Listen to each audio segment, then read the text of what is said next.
करने के लिए वित्त मंत्री ने एक और राहत पैकेज का ऐलान किया है, जिसमें इमरजेंसी क्रेडिट गारंटी के लिए 1.5 लाख करोड़ का अतिरिक्त आवंटन, नॉन मेट्रो शहरों में मेडिकल इंफ्रा के लिए 50,000 करोड़ का पैकेज। इसके अलावा और भी कई बड़े ऐलान किए गए हैं।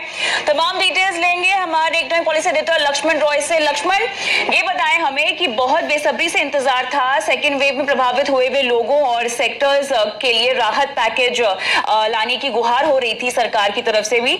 बताएं ईसीएलजी सेक्टर और साथ ही हेल्थ सेक्टर को लेकर क्या अहम बड़े ऐलान हुए हैं। देखिए, सबसे पहले तो अपने दर्शकों को ये बताना चाहूंगा कि हर बार की तरह सीएनबीसी आवाज ने सबसे पहले आपको बताया कि इस बार के राहत पैकेज में क्या घोषणा होने वाली है, और वही हुआ।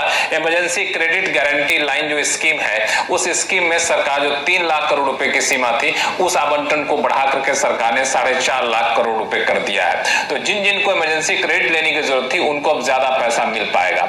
लेकिन इसके अलावा कई सारे करीब 8 सेक्टर के लिए सरकार ने अलग अलग ऐलान किए। उनमें सबसे महत्वपूर्ण हेल्थ सेक्टर। हेल्थ सेक्टर के लिए 50,000 करोड़ रुपए का ऐलान किया गया है, जो 8 महानगरों को छोड़ दिया जाए। तो दूसरे शहरों में, छोटे मझोले शहरों में अगर कोई हेल्थ इंफ्रास्ट्रक्चर नया बनाता है तो, या फिर वो पुराने हेल्थ इंफ्रास्ट्रक्चर को एक्सपेंड करता है, तो सरकार उस पर लोन देगी और उसकी गारंटी लेगी। नए के लिए 75% लोन की गारंटी लेगी, पुराने के लिए 50% लोन की गारंटी लेगी। इतना ही नहीं, सरकार ने एक और महत्वपूर्ण घोषणा की, वो है 23,220 करोड़ रुपए देगी पब्लिक हेल्थ के लिए, जहां पे खास तौर से छोटे बच्चों के लिए पेडियाट्रिक वार्ड बनाने के लिए, बेड बनाने के लिए पैसे की जरूरत पड़ेगी, तो वहां भी सरकार लोन गारंटी स्कीम देगी। इसके अलावा कई सारे सेक्टर है जहां पे ऐलान हुए हैं। बिल्कुल, उन्हीं की बात करेंगे। हेल्थ सेक्टर के अलावा बताएं कि और कौन से मुख्य सेक्टर रहे जो सरकार के फोकस में थे।